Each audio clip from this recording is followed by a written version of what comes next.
안녕하세요. 발도르프 협동조합 오늘 백문백답 시간에 오신 여러분 환영합니다. 저희 발도르프 영유아교육 100주년을 맞아서 김희동 선생님께서 만들어주신 곡 100년의 숲 함께 배워보겠습니다. 우리 화면에 곡을 띄워주셔서 악보가 없으실 거예요. 신곡이라서. 그래서 나중에 출력하시고 오늘은 화면으로 보시고 함께 하겠습니다. 하늘에서 내려온 고운 별들이 이 땅 위에 꽃이 되어 피어났어요. 빛나는 눈 손맛 잡고 우리는 노래해. 100년의 숲 영원히 빛나려마. 푸른 숲에 맑은 샘물 졸졸 흐르고 꽃과 새들 우리 함께 서로 어울려. 사랑으로 정성으로 우리는 자라네. 100년의 숲 영원히 빛나려마.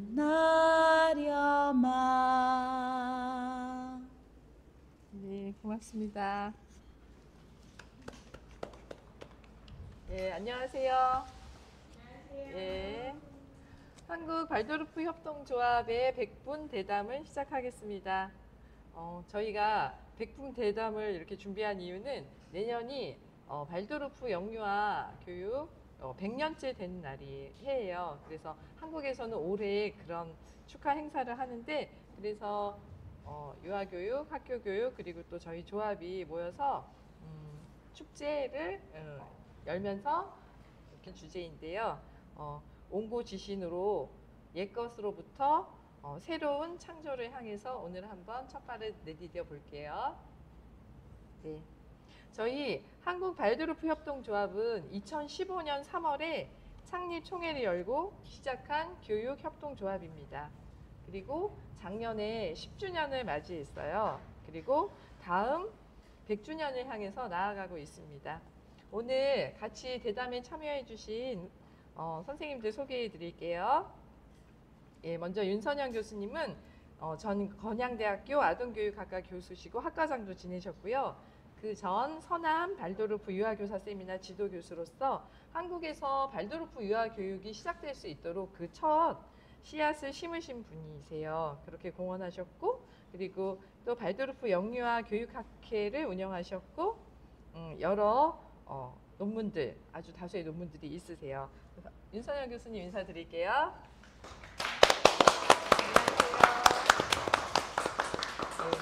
그리고 박규현 선생님 소개해 드릴게요. 양평자유 발도르프 학교 교장 선생님이시고요. 지금 상급 11학년까지 지도 교사를 맡고 계시고, 저희 한국 발도르프 협동조합에서는 초대 이사장님을 지내셨습니다. 그리고 지금은 상임 고문으로 활동하고 계십니다. 박규현 선생님 인사드릴게요.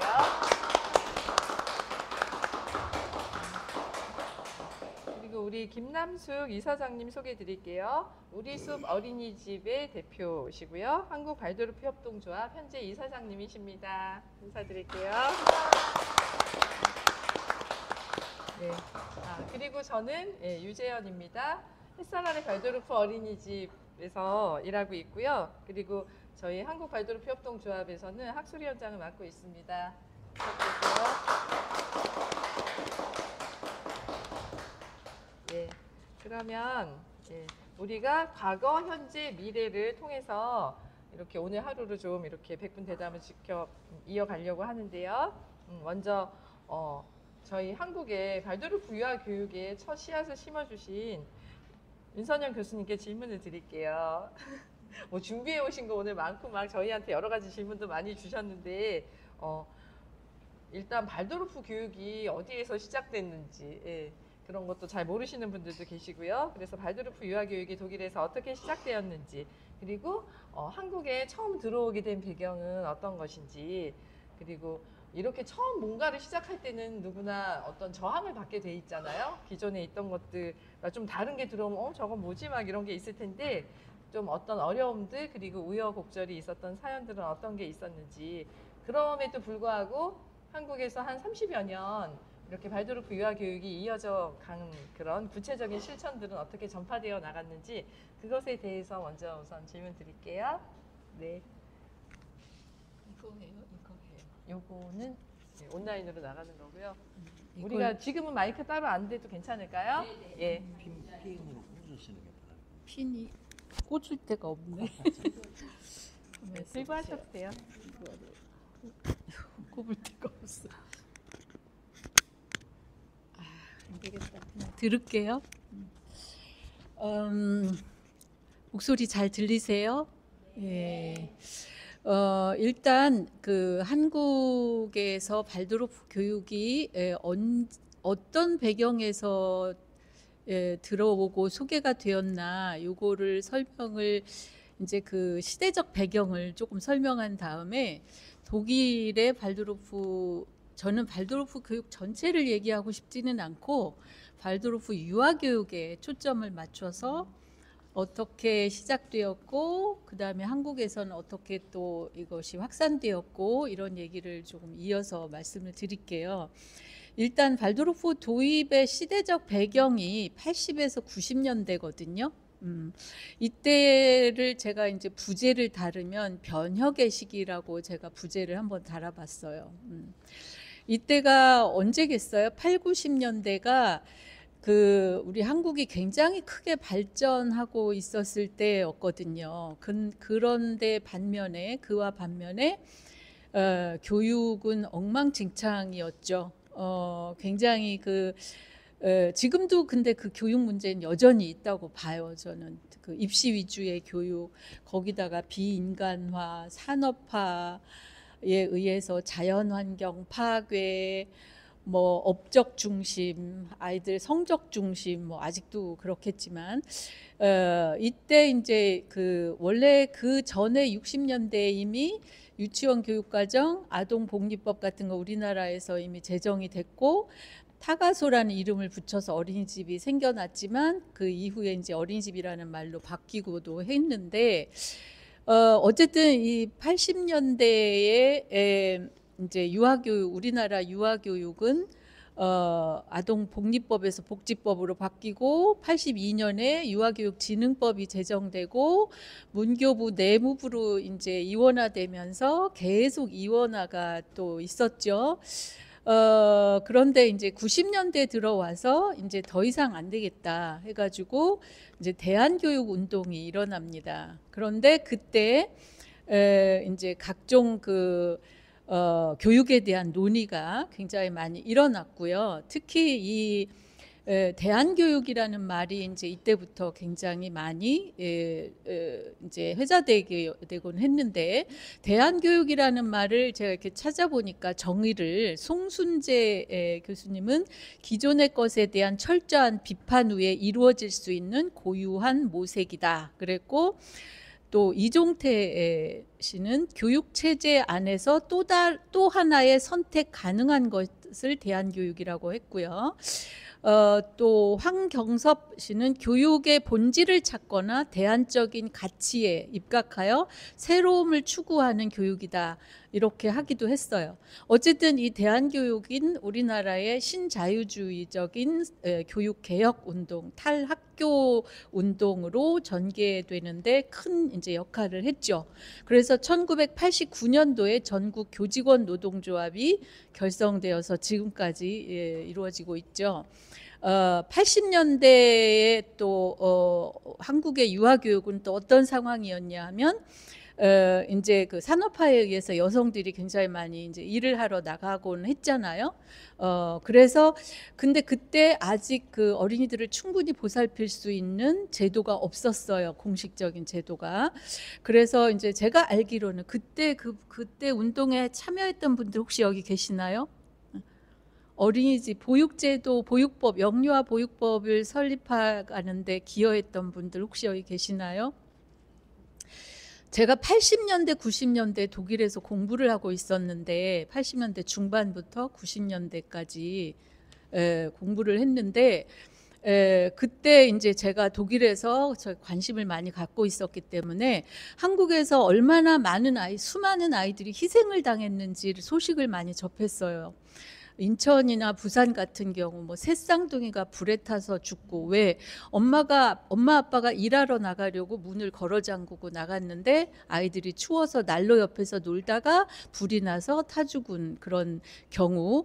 그래서 이제 여대생들이 이제 그 아이들을 돌보기 위한 조그마한 타가소를 만들어서 이제 운영하기도 했어요. 그래서 저가 이제 학교 다닐 때 한국 여학생들이 모임이 있었는데 우리들이라는 모임이 있었어요. 우리가 이름을 그렇게 지었어요. 그래서 그 모임에서 돈을 모아서, 또 유학생들, 가난한 유학생들이 돈이 어디 있겠어요. 알바해 가며 번 돈 조금씩 모아서 한국에 보내서 그 아이들의 열악한 타가소 환경에 도움이 되고자, 그때부터 이제 저는 많은 좀 그 관심을 갖고 참여를 했고요.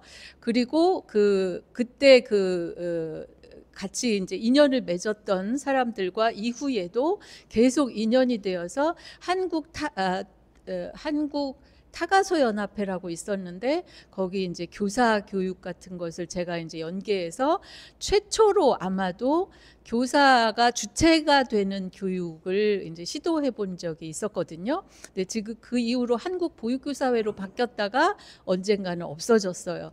어쨌든 그 보육제도의 필요성에 대한 사회적 이슈 때문에 결국은 영유아 보육법이 제정이 된 거예요. 법적 근거가 없었기 때문에. 그래서 그때 그 광화문에서 걔네들 장례식을 공개적으로 치러주기도 하고 그랬거든요. 그 사회적으로 봐라, 얼마나 많은 애들이 희생당하고 있는지를.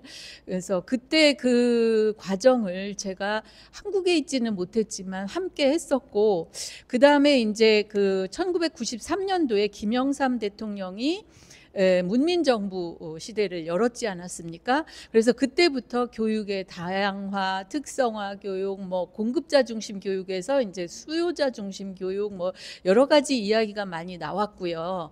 그리고 특기적성 교육 이라는 말도 많이 부각되었고, 그 다음에 자율성을 주는 대신 책무성도 강조하기도 했죠. 그러면서 또 열린 교육이 이제 시작이 되었어요. 근데 그 열린 교육이 얼마나 웃기는 열린 교육이었냐면 그야말로 문만 열어놓고 하는 교육인 경우도 많았어요. 그래서 그때 제가 알기로는 옆교실을 터놓고 그냥 왔다 갔다 하면서 교육을 하는 학교 저학년에서 그게 열린 교육이다, 뭐 이런, 그러니까 오히려 막 시끄럽고 혼란스럽고 막 그런 상황에서 교육을 하기도 하는 그런 웃픈 그런 이야기도 있었습니다. 그래서 1995년도에 대한교육이 굉장히 이제 크게 부각되면서 발도르프 교육도 대한교육의 하나로 이제 인식을 하면서 도입을 하게 되는 계기가 됐습니다. 그래서 1990년대 우리나라는 세계화, 정보화, 다양화에 급변하는 사회, 가정 및 학교의 교육 기능 약화, 뭐 이러한 상황에서 이제 발도르프 교육이 이제 들어오게 되는 계기가 된 거죠. 근데 이제 그 다음에 이제 잠깐 그동안 독일은 어떤 발도르프 영유아 교육의 시작이 있었는지, 그리고 그 이후에 한국은 어땠는지를 두 번째 발도르프 유아교육의 역사 및 발도르프 교육의 소개 확산이라는 그 타이틀 하에 제가 부제를 또 배고픔의 시기라고 지었어요. 왜 배고픔의 시기라고 했는지 아마 들어보시면 아시게 될 겁니다. 누가 배고팠을까요? 누가? 교사들입니다. 자, 독일의 발도르프 교육운동은 1919년 10월 슈투트가르트에 최초로 슈타이너가 에밀 몰티의 요청에 따라서 발도르프 학교를 설립하면서부터라고 아마 알고 계실 겁니다. 그런 잘 알고 있는 얘기는 제가 빼고요. 슈타이너가 그 발도르프 학교를 설립하면서 발도르프 킨더가르텐도 만들어야 된다, 필요하다라는 말을 굉장히 많이 언급을 했다고 합니다. 그러다가 이제 1924년도에 최초의 발도르프 유치원이 발도르프 학교에 이제 설립이 되기도 했는데, 사실은 그 발도르프 유치원을 설립하는데 가장 큰 기여를 한 사람들은 인지학에, 슈타이너의 인지학에 공감하는 기독교 공동체 여성들이라고 해요. 그 사람들이 이제 앞장서서 발도르프 킨더가르텐을 설립을 하기도 했는데, 이제 발도르프 학교와 제휴해서 만들어진 곳은 오히려 드물다고 할 수가 있어요. 근데 슈타이너가 발도르프 유치원의 필요성을 이야기하면서 뭐라 그랬냐면, 학령기 이전의 학교이지만 어떠한 지적인 교육도 필요 없다고 했고요. 중요한 것은 아이들을 사랑하는 것뿐이다. 심지어 뭐라 그랬냐 하면, 유치원 교사는 아주 멍청할 수도 있다 라고까지 했다고 해요. 그러니까 중요한 건 사랑이라는 거예요. 유치원 교사가 똑똑한 게 최고다라는 말은 아니라는 거, 오해는 하지 말아주세요. 그 정도로 중요하다고 강조를 했었습니다. 이제 그 나중에 이제 69년도에 69개 유치원이 가입하는 국제 발도르프 유치원 협회도 만들어졌죠. 그렇죠? 지금도 계속 존재하고 있는데, 자, 그러면 그 발도르프 학교가 1919년도에 설립이 됐는데, 1920년도에 슈투트가르트 울란트회라는 곳에 학교가 설립된 당시에 33명의 어린이를 수용하는 킨더가르텐이 잠시 운영이 된 적이 있대요. 근데 그때 얼마나 열악했냐면, 교실의 책상이 바닥에 못으로 고정된 상태에서 아주 열악한 상황에서 잠시 했었다고 합니다.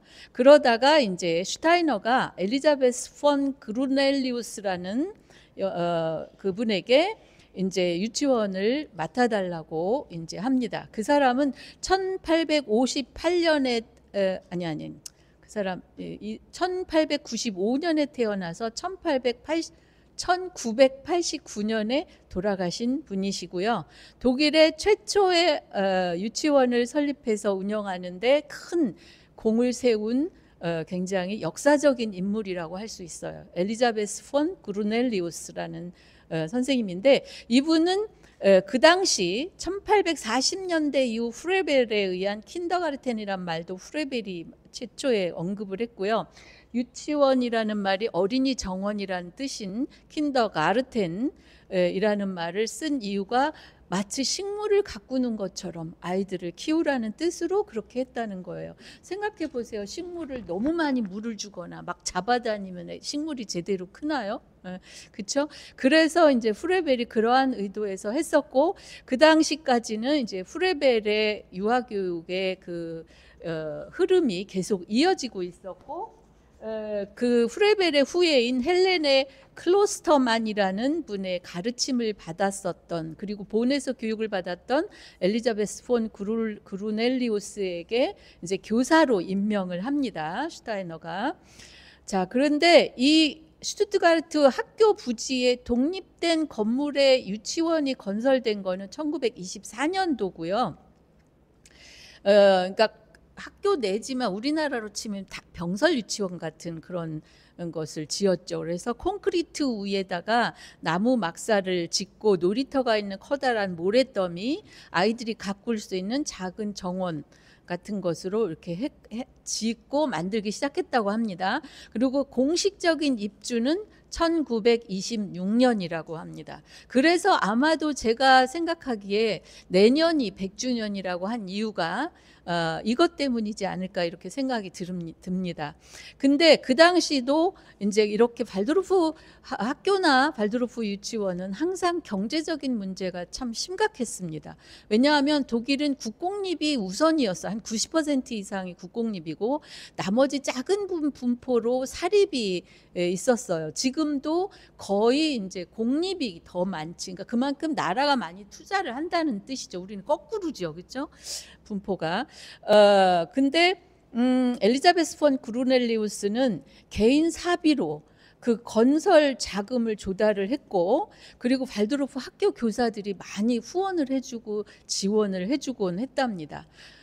그리고 카롤리네 펀데어 하이데브란트라는 그 또 분이 계시는데 1886년에 태어나서 1938년에 돌아가셨는데, 이분이 자유 발도르프 학교 루돌프 슈타이너의 교육학에 대하여 이런 것들을 편집을 했고요. 1932년도에는 지금까지 계속 이어지고 있는 에어징스쿤스트라는 교육예술이라는 발도르프 교육 잡지가 계속 지금 발간되고 있는 첫 발을 띈 분이 이분이십니다. 이분은 박사학위를 소지한 발도르프 학교 교사였고요. 그 여자분인데 다수의 인지학 논문과 저서를 남기며 공교육과 유치원 교육에 대한 이해와 보급에 굉장히 큰 기여를 했습니다. 그리고 특히 루돌프 슈타이너에 대해서 이분이 인간의 진정한 본질에 대하여 가장 포괄적인 사고에서 교육 예술을 발전시켰다고 언급을 한 바가 있습니다. 그 다음에 발도르프 킨더가르텐의 그 역사 중에 제가 이제 브란트 베어거라는 사람의 그 발도르프 유치원의 역사에 대해서 글을 쓴 거를 제가 많이 참고를 했는데, 그 드레스덴에 있는 기독교 공동체 회원인 엘리자베스 후나우스라는 그 여자분이 또 계셔요. 1893년에 태어나서 1973년도까지 산 사람이에요. 왜 제가 자꾸 생애 연도를 얘기하냐면 어느 때부터 활동을 해서 언제 돌아가셨는가를 볼 수가 가늠을 할 수가 있잖아요. 활동 시기를. 그래서 이분이 1925년에 즈위드 푸어슈타트 오스트라는 곳에서 새로운 킨더가르텐을 설립했어요. 뉴 킨더가르텐이라고 할 수 있죠. 그때 이제 그 동년 1925년 10월에 드레스덴에서 놀이와 작업 협회를 설립해 가지고 동료 운동가들과 친구들을 다 협회에 끌어들여 가지고 인지학적 교육을 실시하도록 하는데 이제 큰 기여를 합니다. 그래서 이분이 1926년 자크 달크로스 음악 및 리듬 교육 기관을 설립하고 그 건물에서 여성교육 세미나를 열었는데, 이때 이 세미나가 작센 교육부가 인정한 인지학적 세계관에 근거한 최초의 유치원 교사 양성 세미나였다고 합니다. 그러면서 이분이 후레벨의 교육은 너무 추상적이다라고 비판을 했고요. 이후에 드레스덴 근처에서 이제 발도르프 유아교육뿐만 아니라 이제 그 연극 같은 공연도 굉장히 많이 하곤 했습니다. 그러니까 최초의 유치원 교사 양성 세미나가 1926년도에 시작을 했다고 볼 수가 있죠. 그리고 아까도 말했지만 후레벨 유치원이 당시 굉장히 이제 주도적으로 유아교육을 주도했던 당시에, 그래서 이 엘리자베스 폰 그루넬리우스, 카롤리네 폰 하이데브란트, 엘리자베스 후나우스 이 세 사람에 의해서 그러니까 주도적으로 스투트가르트와 드레스덴에 이어서 이제 나중에는 베를린, 브레슬라우, 함부르크, 뮌헨, 뉴른베르크, 부퍼탈 등 여러 독일 도시의 사립으로 이제 운영되는 발도르프 유치원이 생겨나는데 굉장히 큰 기여를 했습니다. 그리고 이제 그 사이에 발도르프 학교에 대한 논쟁이 굉장히 이제 심각했다고 합니다. 슈타이너의 인지학에 대해서도 굉장히 이제 비판도 받고 하면서, 근데 발도르프 유아교육에 대해서는 그 당시 아무도 관심을 안 가졌어요. 그래서 물밑 작업으로 유치원이 막 이제 퍼져나가기 시작했다고 볼 수가 있죠. 그런데 그리고 특히 유아교육에 대한 출판물도 거의 없었어요. 그러다가 아까 얘기한 그 구르넬리우스 여사가 1932년 에어징스쿤스트 아까 그 잡지 있죠. 교육예술 잡지에 발도르프 유치원의 의미와 목적에 대하여 글을 썼습니다. 그래서 그 사람의 말을 여기 인용을 하면 유치원에서 어린이들이 놀이와 즐거움에 대한 어린이 존재에 걸맞는 가능성이 주어져야 한다. 교육자의 임무는 우리 시대의 문명화 불안 속에서 아이들이 자신의 나이에 맞는 법칙에 따라 온전히 성장할 수 있는 왕국을 건설해야 한다라고 이제 강조를 합니다. 이때부터 발도르프 유치원이 처음으로 이제 세상 밖으로 이제 드러나게 된다라고 할 수도 있어요. 그러다가 이제 1932년 10월 1일에서 5일까지 베를린에 있는 쉐네베르크라는 구가 있어요. 저도 거기서 산 적이 있거든요. 베를린에서 제가 공부를 했기 때문에. 베를린의 쉐네베르크 시청에서 유아교육에 대한 학회가 열렸는데 주제는 뭐였냐면 유아의 욕구 그리고 유아교육 이라는 주제 하에서 이제 모태소리, 프레벨, 정신분석론, 당시 유아교육과 관련된 여러 이제 학자들이 발표가 있었어요. 그러면서 이제 공식적인 발도르프 유아교육에 대한 이제 논쟁도 있었죠. 그러다가 이제 1935년에 굉장히 슬픈 일이 일어납니다. 여러분도 다 아시죠? 나치가 이제 등장을 하면서 교육 예술이 발간되는 것을 금지합니다. 왜? 국가에 적대적이고 위협이 된다는 이유로. 왜냐하면 개인 중심 교육이 국가 사회주의 교육 원칙과 위배된다라는 것 때문에. 그래서 아까 얘기한 하이데브란트 등 여러 인지학자들의 저작 활동 역시 금지가 됐어요. 그래서 일부 발도르프 학교와 유치원이 남아 있었는데 이 사람들은 그 어떤 지원을 받을 수가 없었기 때문에 무료로 간신히 이제 그늘에서 무료로 운영을 한 바도 있었다고 해요. 그때 이제 클라라 하터만이라는 또 여사가 등장합니다. 이분은 1909년에서 2003년까지 살은 분이세요. 이분이 운영했던 학교와 유치원은 1941년 7월까지 온갖 나치의 박해와 압력 속에서 운영을 했다고 해요. 여러분은 온갖 박해와 압력이 있으신가요? 없죠? 이때 이렇게 근근히 버텨왔던 사람들을 보면 참 이제 대단합니다. 그리고 게다가 1938년도에 하이데브란트도 세상을 떠납니다. 근데 이제 그루넬리우스는 이제 나치의 이제 압박에 못 견뎌서 미국으로 건너갑니다. 사실 독일의 많은 낭만주의 학자들, 뭐 여러 훌륭한 학자들이 심리학자도 마찬가지고 나치 시대에 많이 미국으로 망명을 많이 갔었습니다. 그래서 어떻게 보면 독일 학자의 그 공이 미국의 공이 된 경우도 참 많습니다. 그래서 미국으로 건너가서 발도르프 교육이 미국에 전파되는데 기여를 합니다. 펜실베니아주 킴버튼에서 발도르프 학교와 유치원을 설립하고 원장 역할을 역임합니다. 그리고 1950년에 유아교육과 발도르프 학교 계획이라는 것을 출간하고 이것이 이제 독일에서는 유아교육이라는 타이틀로 책으로 출판되어서 이후에 발도르프 유치원 교육학의 입문서가 되었습니다. 그래서 그루넬리우스는 독일뿐만 아니라 미국에서도 창시자라고 할 수 있을 만큼 유치원 설립에 큰 기여를 한 사람이죠. 이 그루넬리우스의 유아교육 책은 프랑스어, 이탈리아, 스페인어, 러시아로도 출판이 됐다고 했고요. 첫 7년 동안 어린이에게 적절한 환경만 제공되면 어린이는 자기 교육을 한다. 그리고 여러분이 알고 있는 유아교육의 여러 기본 원리들이 있죠. 모방, 모범, 조기 학습은 안 된다. 뭐 읽고 쓰기 일찍 가르치는 것도 배제해야 된다. 등등. 첫 번째로 이제 발도르프 유아교육에 대한 내용을 총망라한 사람입니다. 그 다음에 이제 60년대에 와서 독일에는 이제 전쟁이 끝났죠. 아니, 그 전에 45년, 이때를 빼먹었네. 1945년 전쟁이 이제 끝난 이후에 발드로프 교육은 새롭게 전성기를 맞이합니다. 그런데 안타깝게 독일도 동독, 서독, 동베를린, 서베를린으로 나뉘죠. 근데 동독에서는 인지학 교육이 공적 영역에서 금지가 됩니다. 단지 기독교 공동체에서만 인지학 활동이 조금씩 이루어지고 있다가 베를린 장벽이 먼저 붕괴됐잖아요. 저 그때 독일에서 베를린에서 공부하고 있을 때였어요. 그래서 베를린 장벽이 무너지는 과정을 제가 다 경험을 했어요. 그래서 그 막 벽을 무너지자마자 동베를린 사람들이 막 들어와서 서베를린에서 또 머리를 써갖고, 그때는 마르크였거든요. 돈 단위가 1인당 100마르크씩을 줬어요. 그랬더니 이 사람들이 들어와서 뭐 했겠어요? 다 뭐 사갔죠. 그 돈이 결국 서베를린에 다 쓰고 갔죠. 그때 많이 팔린 게 한국의 금성 TV.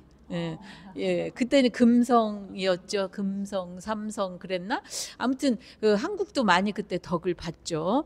어쨌든 그 장벽이 무너지면서부터 이제 그 동독과 서독 다 같이 발도르프 학교와 유치원 설립이 이제 활발해지기 시작했죠. 그런데 이제 60년대에 와서 전 세계적으로 학교 개혁 운동의 어떤 시발점이 이제 물밑 움직임이라 그럴까, 그게 생겨납니다. 여러분도 잘 아시겠지만 우리나라는 학교 개혁 운동이 너무 늦게, 아직도 저는 완전한 개혁이 일어났다고 보지는 않는데요. 그 소련이 스푸트닉이라는 그 인공위성을 먼저 띄우면서 왜 공산주의 국가에서 이렇게 더 과학이 발달한 거야를 자세히 들여다봤더니 교육에 많은 투자를 하더라. 그래갖고 그때부터 우리는 어떤 교육을 하고 있나? 여기에 대해서 이제 되돌아보기 시작하는 움직임이 전 세계적으로 일어납니다. 그러면서 유아교육에서도 성숙론, 유전론이 지배적이었는데 이때부터 이제 환경의 영향을 굉장히 많이 중요시하게 됩니다. 그때 이제 제일 주인공이 누구였냐면 5세 아이들입니다. 학교 바로 들어가기 만 5세 아이들.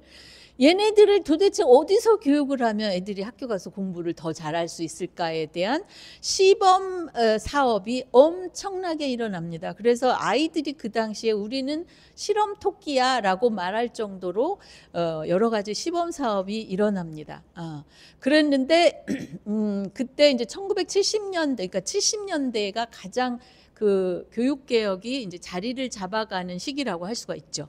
하노버에서 열린 독일 연방공화국, 그러니까 서쪽이죠. 공화국의 최초 유치원 학회에서 발도르프 유아교육 학자들이 참석해가지고 5세 아동을 위한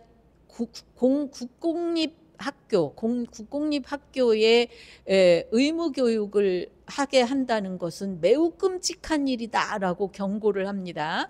그러면서 교사이자 또 발도르프 교사이자 학부모 대표인 안젤리카 폰 슈바넨플리겔이라는 또 여사가 또 뭐라고 발표를 했냐면, 평등한 교육 기회란 부모의 보살핌 속에서 자라야 한다. 그리고 똑똑하거나 어리석거나 게으르거나 유능할 수 있으며 독특함과 개성에 대한 보상은 언제나 사랑이어야 한다라고 항의하듯 발표를 했습니다. 그래서 결국 70년대 그 독일의 교육개혁의 5세아를 위한 논쟁은 뭘로 끝났는 줄 아세요? 5세아도 유아니까 유아교육기관에서 교육하는 게 가장 적합하다는 결론이 나왔어요.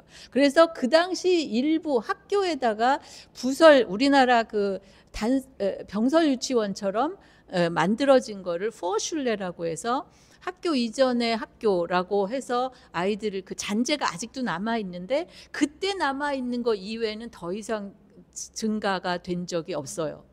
그래서 무조건 킨더가르텐이 유아들에겐 적합하다라는 결론이 났죠. 그래서 70년대 교육개혁 시기에 발도르프 유치원 붐은 더 활발해졌고, 그래서 이제 하노바의 클라라 하터만, 아까 하터만 얘기했죠. 이 하터만은 그루넬리우스의 제자입니다. 2003년까지 사셨던 분이라고 아까 얘기했죠. 그리고 로이틀링겐의 프레아 야프케. 여러분들 프레아 야프케 모르시는 분 없죠? 그분의 책을 여러분이 접하지 않고 인형을 만드신 분은 전 세계 아무도 없어요. 예. 그리고 슈투트가르트의 헬무트 폰 큐겔겐이라는 박사님, 이분도 자 여기 보면 제가 또 연도를 썼어요. 아까 1909년도에서 2003년도까지 클라라 하터만이 살으셨다고 했죠. 프레아 야프케 선생님, 제가 작년에 갔을 때도 그 소식을 못 들었는데 이 1921년도에 돌아가셨어요. 그 전에 요양원에 계셨다는 거를 제가 듣기는 했고, 그 프레아 야프케 씨하고 그 1912년도에 제가 독일 갔을 때는 서로 연락도 하고 했거든요. 만나기도 한 걸로 제가 기억하는데, 근데 21년도에 돌아가셨어요. 너무 추운데 조금만 좀 이것 좀 줄여주시면 안 될까요?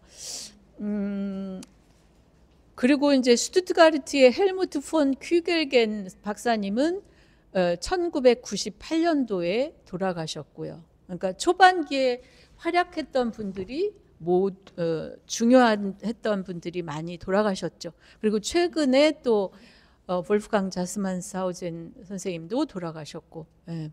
자, 근데 이제 여러분 빌마 엘러직 아시죠? 뭐 때문에 아시죠? 손동작 놀이, 그렇죠? 그리고 그 어루만져주는 손동작 놀이, 손끝 놀이 뭐 이런 거를 개발한 빌마 엘러직 여사를 클라라 하터만이, 원래 빌마 엘러직은 발드루프 학자가 아니었어요. 근데 이분을 이제 발드루프 교육에 끌어들여서 발드루프 교육에서 유치원에서 사용하는 리듬놀이, 그리고 국제 발드루프 유치원 협회 설립에도 앞장서면서 이 유치원 교육에 이 빌마 엘러직의 리듬놀이, 손동작놀이, 이런 것들을 현장에 보급하도록 교육 프로그램에 넣기도 하고, 교사 교육에 그렇게 하는데 지대한 공헌을 한 사람이 클라라 또 하터만이었고요. 여러분이 잘 아시는 그 야프케 선생님은 1960년대부터 1990년대까지 30여 년 동안 로이틀링겐에서 유치원을 설립해서 운영하면서 교사로 30여 년을 근무하셨습니다. 그러니까 교사로 30여 년 근무하면서 쌓으신 그 여러 가지 노하우, 그리고 또 슈타이너의 그 인지학을 간파해서 그것을 아주 명쾌하게 설명하면서 현장에 있는 교사 교육에 도움을 준 그런 분이 바로 프레아 야프케 선생님이었습니다. 그리고 1971년도부터는 교사 세미나 강사로도 활동을 하셨고, 75년도에는 사립직업학교를 설립해서 이제 교사 교육을 하고 하는데 기여를 했고요. 슈투트가르트 발도르프 유치원 교사 양성 센터를 창립하는 이사회의 멤버이기도 했습니다. 자, 프레아 야프케 선생님의 책은 전 세계 12개 언어로 번역이 되고 한국에도 번역이 됐었죠. 제가 이제 야프케 선생님이 첫 번째 책을 이제 제가 가장 유명한 책을 한국어로 번역해서 우리 한국에 아직까지 이제 한국어로 첫 번째 소개를 했다라고도 볼 수 있죠. 예. 그때 이제 야프케 선생님의 책 중에 부모가 만든 장난감, 이 책은 23판까지 출간되면서 20만 부 이상이 판매됐다고 합니다. 특히 인형 만들기, 이거는 정말 전 세계적으로 그분의 책이 큰 영향을 받고 있죠. 그리고 그분이 인형은 남아 여아에게 모두 의미가 있다. 완벽한 인형은 최악이다.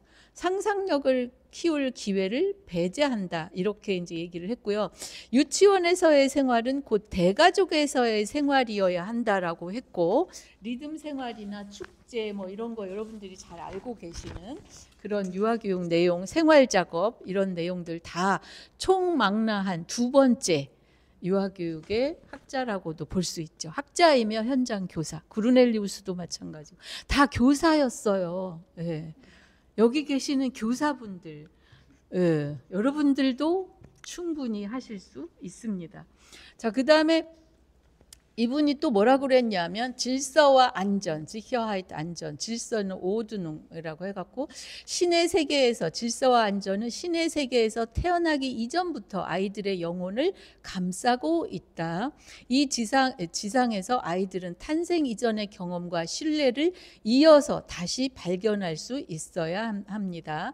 따라서 우리는 탄생 이전 영역의 빛이 우리의 행동과 삶의 방식에 비추어지도록 해야 합니다. 그렇게 함으로써 아이들이 새로운 삶으로 안전하게 인도받을 수 있도록 말입니다. 이렇게 이제 야프케 선생님이 이제 유아교육의 의미를 말씀을 하셨죠.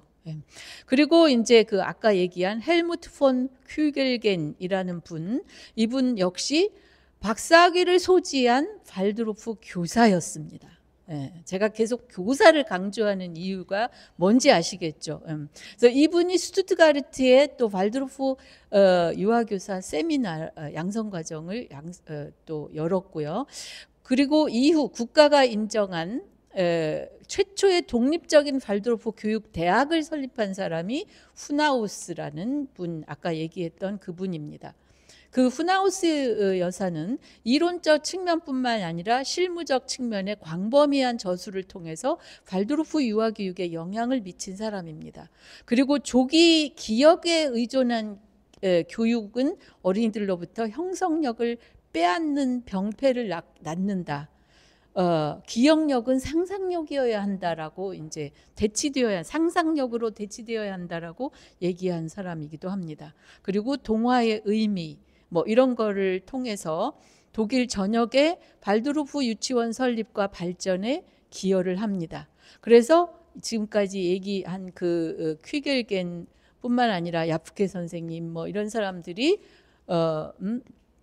후나우스 뭐 이런 분들이 발드로프 유아교육기관 확산에 큰 기여를 하는데 지금은 이제 모두 돌아가셨죠.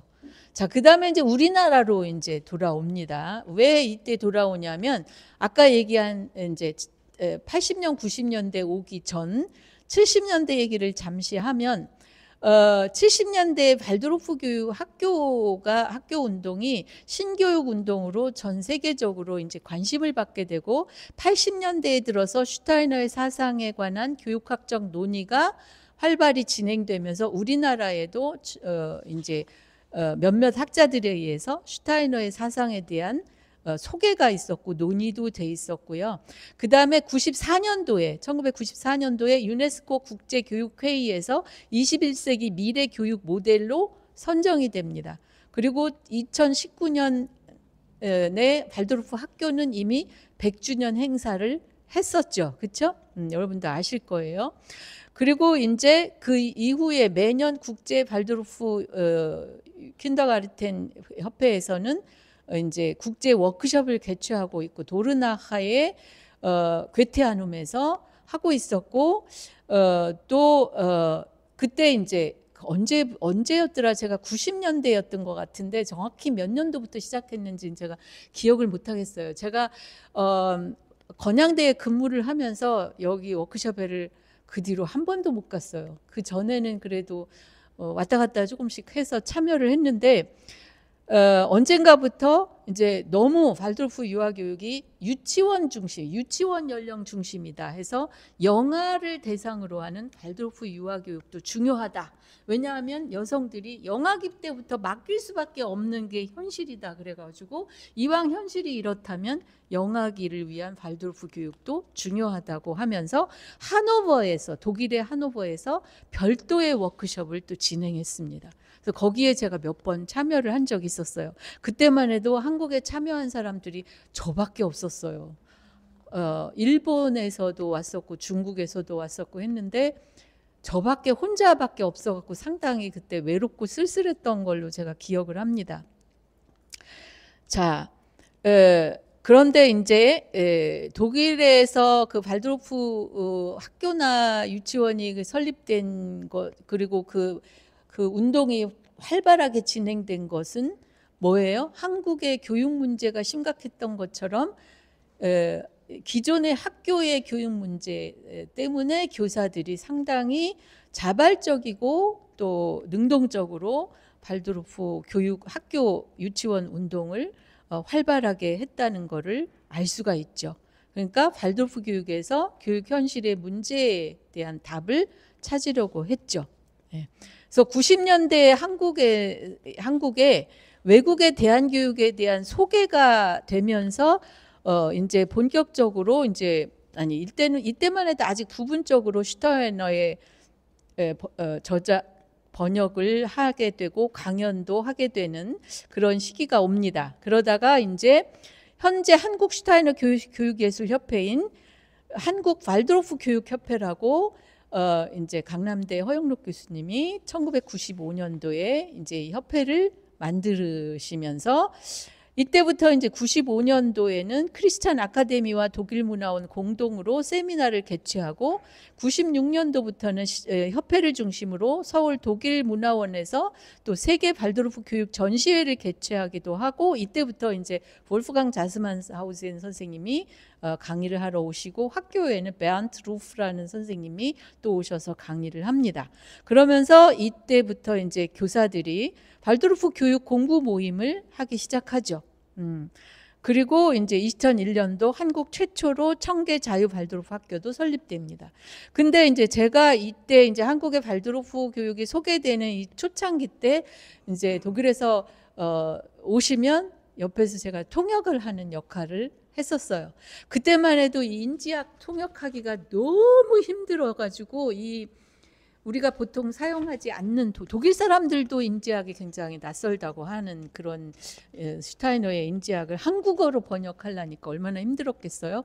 그래서 이제 이때 굉장히 애먹었던 기억이 납니다. 땀을 삐질삐질 흘려가며 막 서로 막 물어봐가며 다른 사람이 옆에서 사전도 막 찾아보고 막 이래가면서 통역을 하기도 했었던 기억이 납니다. 근데 이제 이때 제가 굉장히 안타깝게 생각한 것이 이때 허영록 교수가 좀 더 여러 사람들을 많이 포용을 했더라면 지금 이렇게 다양하게 흩어지지 않았을 텐데 그때 좀 많이 포용을 해주셨더라면 이런 이제 안타까움이 좀 많이 있습니다. 저는 그건 제 개인의 생각입니다. 그래서 많이 뭐랄까 발도르프 교육의 뭐 원조 내지는 이게 진짜 발도르프 교육 뭐 이런 얘기가 저는 그런 얘기를 굉장히 싫어하는 사람 중에 하나인데요. 발도르프 교육을 하는 이유가 뭡니까?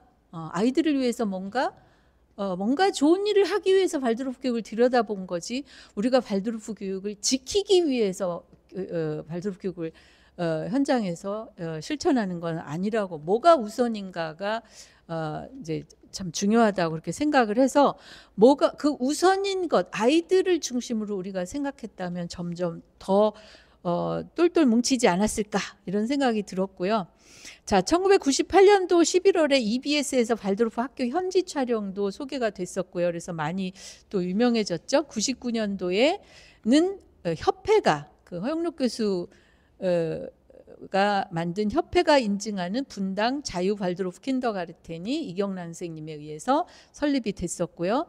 그 다음에 2000년도부터는 이제 서남재단에서 발도르프 유아교사 세미나를 열면서 볼프강 자스만하우젠 선생님을 이제 국제 발도르프 킨더가르텐 협회에 그 임무를 띠고 한국의 이제 교사교육 강사로 기획하고 강연도 하고 하는 책임자로 오고 그리고 이제 제가 공동 기획자로 같이 참여하면서 유아교사 세미나를 했죠. 그래서 그 당시 제가 한 2년인가 몇 년인가를 학교 근무하면서 통역을 하러 서울을 왔다 갔다 주말마다 서울을 왔다 갔다 하면서 세미나에 참여를 했었습니다. 그래서 볼프강 선생님이 한국에 방문한 횟수가 몇 번이라더라 120번이라 그랬던가 아무튼 100번이 넘게 와서 자기는 전생에 아마 한국인이었다고 얘기를 할 정도였는데요.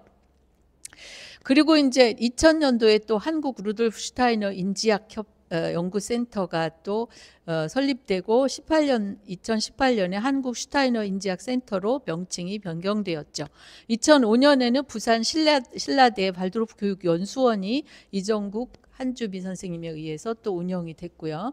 2006년도에 이제 이 세미나가 거의 끝나가면서 서남재단 서울 별나라 어린이집을 국제 발도르프 유아교육 킨더가르텐 협회가 인정하는 발도르프 영유아 기관으로 전환하고 인정을 받게 됩니다. 그러다가 안타깝게도 이 서남재단의 사업 목적이 변화되면서 2018년에 이 서울 별나라 어린이집이 문을 닫게 됩니다.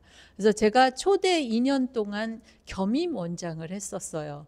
발도르프 교육을 전환하면서 그 과정을 제가 이제 동반을 했죠. 그래서 일주일에 한 번 금요일마다 어린이집으로 출근을 했고 남은 시간은 전화로 근무를 하면서 2년 동안 그때 발도르프식 한글 교육도 제가 개발해서 아이들과 직접 수업도 하고 그리고 또 선생님들하고 같이 라이겐도 만들고 막 여러 가지를 함께 많이 하면서 시도했던 그런 시기가 있었습니다.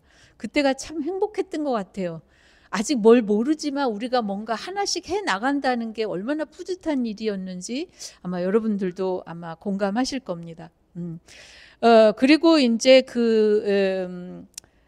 2007년에는 발도르프 교육예술원 아이라움이 강우태 이희숙 선생님에 의해서 인지학의 예술 분야를 교육하는 담당을 하시게 됐고 또 2008년에는 한국 발도르프 영유아 교육학회가 이제 또 제가 만들어서 운영을 했었죠.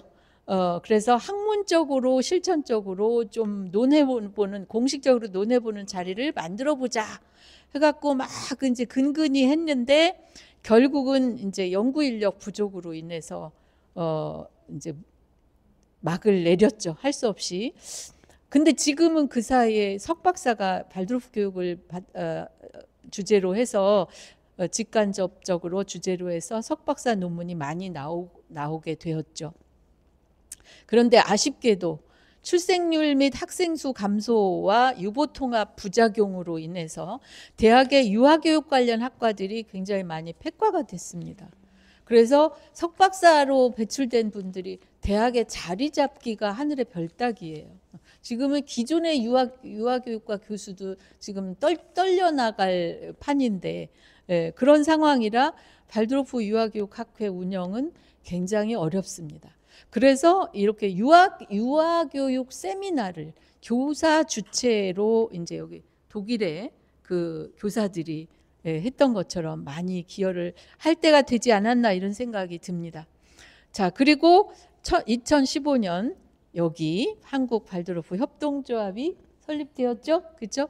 그리고 2017년에는 한국 발도르프 유아교육 연합이 또 설립되었고 2019년에는 한국 발도르프 영유아교육 연대가 또 창립이 되었다고 합니다. 거기가 그 센터에 누구지? 그 이정희 박사님이 이거 저기 한 거죠. 그렇죠? 이 연대가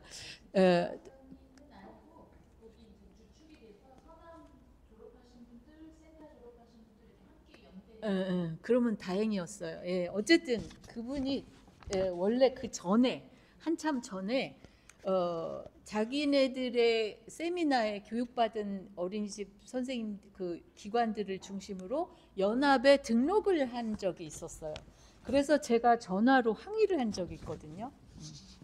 왜 한국에 있는 모든 발도르프 유아교육관을 다 포함해야지 누구만 어디에 속해 있는 사람들만 그렇게 일부만 하냐. 그렇게 해서 분열을 계속 분열이 지속되면 안 되지 않냐라고 제가 항의를 한 적이 있었어요.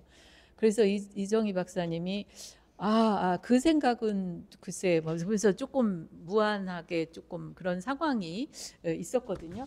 근데 사실 저는 2000년도부터는 학교에 거의 매여가지고 학교 일을 하다 보니 앞장서서 뭔가를 할 수 있는 그런 입장도 아니었고 교사도 아니고 더군다나 무슨 센터나 연구원을 설립한 사람도 아니고 아무것도 아닌 사람이 뭘 하겠습니까? 그래서 이제 그때부터는 제가 좀 조용히 살았던 것 같아요. 이것저것 항의를 하다가 나 혼자 이런 거 얘기해봤자 무슨 소용이 있을까 해갖고 그냥 많이 마음을 접었던 것 같아요. 그러면서 한국에는 이제 그동안 여러 그 발도르프 영유아 교사 양성 과정이 많이 생겨나서 인지학, 교수법, 예술 뭐 그런 거를 배우고 연구일기 작성하는 이수과제도 이제 서남재단 세미나에서는 해본 바 있고, 그 다음에 현장 실습 이런 것들로 이루어지는 이제 그 유아교사 양성이 많이 지금 진행되고 있죠. 그 사이 5년간의 오일리팀이 전문가 양성 과정도 설립이 되고 공연도 했더라고요.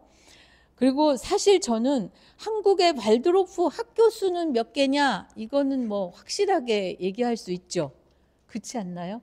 근데 한국의 발드로프 교육을 하는 영유아 교육기관이 몇 개냐, 저는 거기에 대한 수를 얘기하는 거는 바보 같은 짓이라고 생각합니다. 왜냐하면 허영록 교수가 잘 아시다시피 특허를 신청하시는 바람에 그 협회가 인정을 하느냐 불인정하느냐에 따라서 발드로프 이름을, 슈타이너와 발드로프 이름을 붙이느냐 못 붙이느냐를 했기 때문에 발드로프 교육을 지향하는 뭐 어린이집, 유치원 뭐 어쩌고 저쩌고 이렇게 이름을 짓게 만들었어요. 중요한 건 선생님들이 하고자 하는 의지잖아요. 그래서 저는 몇 개냐는 그렇게 중요하다고 생각 안 하는 사람 중에 하나입니다. 그리고 국제 발드로프 킨더가르텐 협회에 가입된 뭐 유아교육기관이 몇 개냐, 어느 어린이집이고 어느 유치원이냐, 이것도 저는 의미가 없다고 봅니다. 예. 그래서 그건 이제 제 개인의 생각이지만 제 생각엔 수백 기관이지 않을까 이런 생각을 하고요. 사실 한국의 발드로프 영유아 교육이 시작된 이후로 초반에는 학교 교사에 비해서 선생님들이 상당히 수동적이었어요. 그래서 굉장히 아무튼 가슴이 좀 아팠거든요. 그리고 교육 문제 의식이 학교 교사들에 비해서 좀 미약했었고 절박함이 그렇게 강하지 않았어요. 왜냐하면 현장에서 일하는 게 너무 힘들어. 지금 많이 좋아졌죠. 옛날 생각해 보세요. 12시간 이상씩 막 근무도 많이 했잖아요. 그런 근무 조건에서 어떻게 발드로프 교육 운동을 하겠어요. 그러니까 절박함이고 뭐고 내가 지금 먹고 살기도 힘든데. 그래서 이제 굉장히 힘들었지만 그나마 초반기에 교육받은 선생님들을 통해서 또 여러 이제 의식이 강한 또 원장님 선생님들에 의해서 이제 점점 어린이의 존재 그리고 교사의 존재에 대한 의식이 변화가 되기 시작합니다. 그리고 교육에 대한 인식도 바뀌어서 교육은 곧 자기 교육이다 라는 인식이 바뀌면서 거기에 매력을 느끼고 어린이들을 새롭게 바라보면서 교사인 나 자신을 새롭게 바라보는 그 영향력 때문에 아직까지 명맥을 이어오고 있지 않을까 이제 이런 생각을 합니다. 계속 얘기해도 되나요? 너무 길은데. 정리를 해야 되나요? 내가 너무 많이 준비를 했나 봐. 근데 좀 간단하게 이제 줄이자면 발드로프 교육에 대한 시각과 평가는 아직도 굉장히 차갑기도 합니다. 왜? 생소하다는 것 때문에, 그리고 실천하기 어렵기 때문에, 불편하다는 것 때문에. 생소함은 불편하다라고 제가 부제를 만들었는데, 인지학은 사변적이고 추상적이고 규범적이다. 그리고 실천하기에는 너무 익숙하지 않다. 그래서 과연 한국 영유아 교육에서 살아남을 수 있을까? 막 이런 생각을 굉장히 많이 했었는데, 다행히도 최근에 영유아 중심, 놀이 중심 교육이 이제 붐이 일면서 이제 환영을 받기 시작하죠. 근데 아까도 얘기했지만 아직도 연대 활동은 참 미미하다 생각을 해요. 왜? 아직도 뭉치면 죽는다라는 생각을 갖고 있는 사람들이 많은 것 같아서. 그래서 좀 안타깝습니다. 좀 연대 활동을 하려면 각 단체나 뭐 연합이나 뭐 협회나 뭐 등등 이 사람들의 그 교류가 활발해야 되는데 그게 참 어려운 것 같아요. 그럼에도 불구하고 그 어느 시기보다 지금은 풍요의 시대라고 볼 수가 있어요. 지금은 서적도 많이 나오고 논문도 많이 나오고, 물론 비판적으로 봐야 될 논문도 많이 있지만 그럼에도 불구하고 학회 운영은 아직도 어려운 상황이고 교사의 선택폭은 참 많습니다. 그렇죠? 어느 세미나를 방문할 것인가 막 비교하면서 선택할 수 있어졌잖아요. 그럼에도 불구하고 양적 질적 발전은 많이 이루어졌음에도 불구하고 현장의 교육에 대한 고민은 교사의 개별적인 몫이라는 거. 그리고 이상하게도 또 각자 어떻게 현장에서 적용하고 있는지 베일에 가려진 경우도 많습니다. 모순형도 있고 정반대인 교육을 함께하는 그런 현장도 있고 믹스형, 변질형 뭐 이런 것들이 생겨날 수 있는 가능성이 다분합니다. 그 모든 것이 뭐에 달려 있겠어요? 교사 개인의 의식과 원장님의 운영 철학에 달려 있다고 볼 수가 있죠. 그래서 저는 마지막으로 제가 부제로 다른 질문이 있습니다. 과연 새로운 배고픔은 존재하는가? 여러분들에게 과연 새로운 배고픔이 있는지 저는 묻고 싶습니다. 그 이상은 준비한 거는 그냥 생략하겠습니다. 시간상. 감사합니다.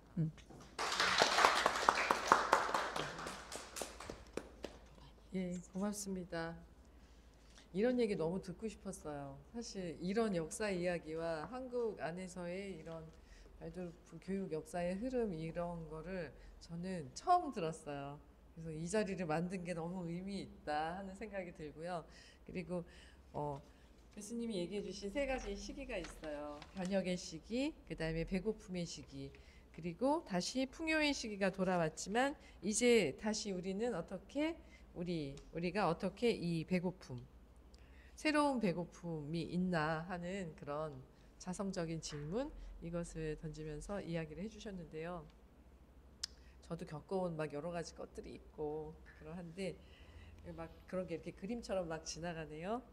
예. 그 다음으로는 박규환 선생님 이제 학교 교육을 담당하고 계시고 또 발도르프 협동조합 맨 처음에 초대 이사장이시면서 조합 활동을 어떤 그 가치관을 가지고 이렇게 이끌어 주셨는데 예, 박규환 선생님께 학교 교육은 19년에 100주년을 먼저 했거든요. 뭐 그때 이야기 과거를 돌아보면서 그것을 현재까지 이어서 또 이렇게 갈 수 있는 그런 것들을 얘기해 주시고 그리고 학교는 그때 어땠었나 전체적으로 그런 연대 뭐 어떤 행사 축제 세계적인 축제를 그때 같이 했었는데 양평자유학교는 또 어떻게 준비해서 하셨는지 그런 주체적인 실천을 어떻게 하셨는지 그걸 얘기해 주세요.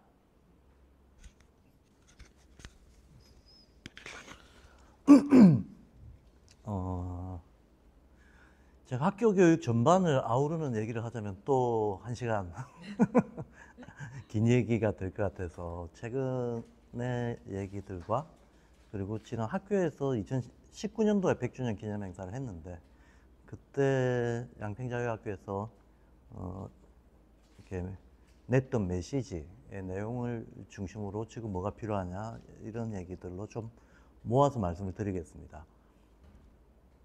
현재 학교는 발도르프 학교는 17개입니다.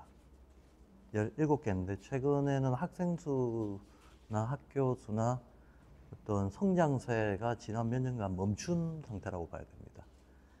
아마도 사회 구조적인 이유가 크겠지만 환경의 변화, 교육 환경의 변화, 또 인구 구성의 변화 이런 것들의 영향이 클 것 같은데 뭐 그와 동시에 또 그 교사의 자기 훈련과 수급 이런 문제들이 쉽지 않기 때문에 발도르프 교육의 성장은 지금은 이제 어느 정도 2000년대 급속하게 성장하던 때를 지나서 조금은 정체기에 들어선 때다 이렇게 보고 있습니다.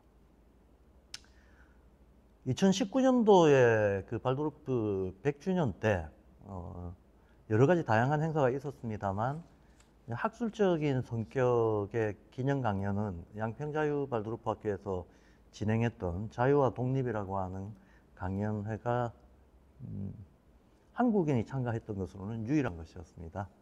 그때 그 강연의 제목이 자유와 독립이었는데요.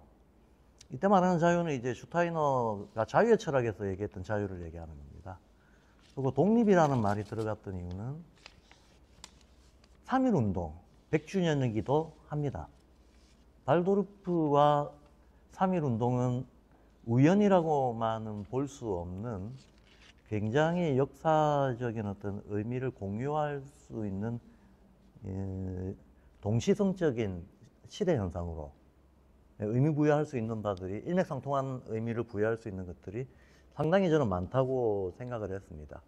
근데 이게 단순히 뭐 비슷한 점이 많으니까 합해서 보자라는 게 아니고 오늘 우리 이 자리의 제일 큰 주제는 앞으로 한 세기를 또 어떻게 헤쳐나갈 것이냐, 그 동력이 뭐냐, 결론적으로는 그 얘기를 하는 자리가 돼야 될 텐데요.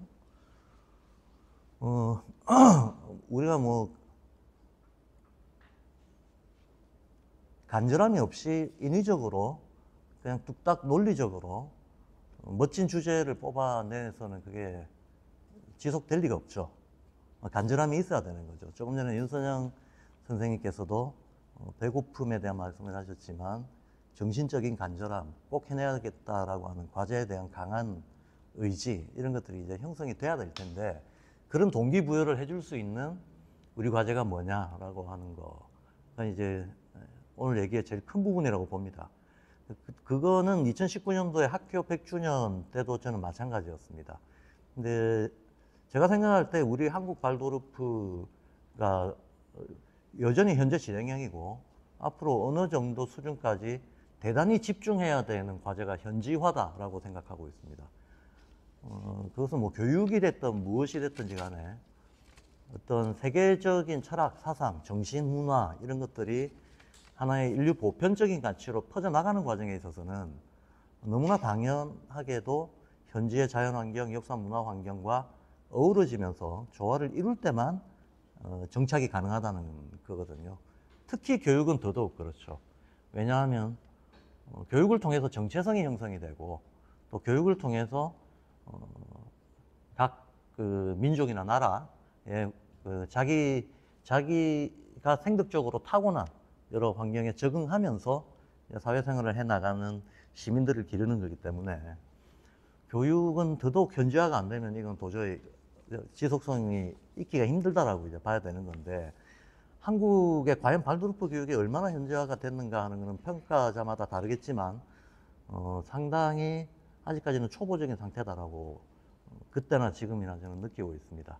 그래서 2019년도에도 어떻게 하면 발도르프 교육의 현지화를 이룰 수 있을 것인가 라는 이 큰 문제의식 속에서 제가 재발견을 했던 것이 기미독립선언문에 나와 있는 그 내용들하고 제가 자유와 철학을 번역 출간을 했는데요. 자유의 철학에서 슈타이너가 말하고 있는 그 개념하고 대단히 내용적으로 일치한다라고 하는 사실을 발견했었습니다. 그리고 좀 관심을 가지고 뒤져봤더니 정말 우연이라고만은 볼 수 없는 동시대성의 어떤 정신문화 현상으로 독립운동과 또 자유의 철학이 내적으로 굉장히 일맥상통한 어떤 내용을 가지고 있다는 걸 이제 알게 된 거죠. 자유의 철학이 출간된 건 1894년입니다. 혹시 우리나라에서 1894년에 어떤 일이 있었는가, 굉장히 기념비적인 일이 있었는데 딱 떠오르시는 분 있나요? 1894년 19세기 말이죠. 동학 농민운동이 있었습니다. 동학 농민운동이 1894년에 있었습니다. 그런데 루돌프 슈타이너가 그 자유의 철학을 내고 난 이후 몇 년 뒤에 신지학회를 만나서 신지학 독일 지부장으로 1912년까지 11년까지 활동을 하다가 인지학을 이제 독립해서 창설을 하게 되죠. 창설을 하게 된 1919년에 학교를 세우게 됩니다. 1919년에 학교를 세우게 되는데 이 인지학의 전초가 됐던 신지학이 당시로서는 유럽 문명에서, 유럽 문화권에서 일종의 현대적인 의미의 종교통합운동이었거든요. 종교통합운동이었지만 신에 대한 대중적인 관념이 가지고 있는 부작용이 너무 심하니까 신을 따로 찾지 말고 인성 안에서 신성을 찾아내자는 운동으로 안스로포스피라고 하는 새로운 개념을 내세우게 됐던 거거든요. 근데 동학에서 우리가 가장 익숙한 동학의 대표적인 개념, 동학 그러면 딱 떠오르는 개념이 뭔가요? 동학 정신을 한마디로 이렇게 말해주는 개념어가 있다면 인내천이라고 하는 거예요. 인내천이라고 하는 겁니다. 사람 안에 이미 어떤 하늘의 명이 들어있다. 천성 안에 이미 천명이 들어있다라고 하는 거. 이게 굉장히 중요한 게 슈타이너가 인지학을 세울 때, 인지학을 정립을 할 때 이론적으로는 그리스도의 역사적 의미에 대한 재해석을 통해서 현대 개인들이 어떤 성직자에 기대지도 않고 제도에 기대지도 않고 오로지 내적인 깨달음을 통해서 신성과 합의된 의식을 이룰 수 있다라고 주장을 새롭게 했던 거거든요. 그러면서 신성한 개인, 고귀한 개인, 보편적 개별자로서의 어떤 개인, 그리고 폐쇄적인 에고를 벗어나서 자유로운 개인이라고 하는 개인의 상을 새롭게 정립한 이걸 바탕으로 이제 인지학이 시작이 되는 건데, 놀랍게도 동학이 베이스로 삼았던 그 사상적인 내용들은 슈타이너가 내세웠던 자유로운 개인의 개념을 그냥 한자로 표현했다는 것 뿐이지 내용적으로는 거의 같이 담고 있는 같은 맥락을 담고 있는 것들이 너무나 많았다는 거를 이제 재발견을 했던 겁니다. 시기적으로도 1894년에 동학이 있었는데 동학 역시도 마치 신지학처럼 나름대로 동양의 종교들에 대한, 즉 유불선이죠, 통합운동이었습니다. 그리고 나름대로 강력한 개인의 내적 깨달음을 바탕으로 한 어떤 열린 개인주의 이런 것들을 지향하고 있었던 겁니다. 그런데 1919년도에 양쪽이 같이 서구에서는 발도파 학교가 세워지는 그때 이제 우리나라에서는 3.1 독립운동이 일어났던 거죠. 우리 대한민국 헌법 전문의 정통성으로서 거론되고 있는 게 하나의 독립운동의 시작점으로서는 3.1 독립운동을 들고 있고, 그렇죠. 그 정부 정통성으로는 상해 임시정부를 들고 있지 않습니까? 근데 사실 우리가 생각하는 것보다도 독립운동의 영향은 당시에 국제적으로 대단한 역사적인 영향을 끼친 것이 사실이거든요. 19년도 3.1 독립운동의 영향을 받아서 우리는 비폭력운동하면 떠오르는 사람이 간디인데, 간디가 국민회의 운동파를 2019년도 4월 달에 인도에 들어가서 만듭니다. 그 전에 간디는 영국에서 유학 중이었거든요. 근데 3.1 운동의 소식을 보고 새로운 자극을 받고 이 운동의 정신과 내용을 인도에서 실현해 보겠다라고 해서 급거 귀국해서 19년 4월 달에 국민회의 운동이라고 하는 것을 조직하게 됩니다. 인도에서. 그리고 중국의 근대사에서 제일 큰 그 국민저항운동으로 유명한 운동이 있는데 오사운동이라고 하는 겁니다. 그것도 19년 5월 4일 날, 3월달, 4월달, 5월달에 조선, 인도, 중국 이렇게 연달아 평화운동이 벌어지기 시작했습니다. 근데 이 평화운동이라고 하는 개념은 인류가 처음 보는 거였거든요. 그 전까지는 우리는 지금 비폭력 어떤 평화운동이라고 하는 게 아주 익숙한 세대가 돼 있는데, 이게 세계 처음으로 쉽게 말해서 총칼 앞에서 비폭력으로 맞서는 어떤 집단적인 움직임을 보여준 거는 3.1 운동이 세계 최초였다는 거죠. 그런 발상 자체를 할 수가 없었던 시대에 그런 발상이 3.1 운동으로부터 나왔습니다.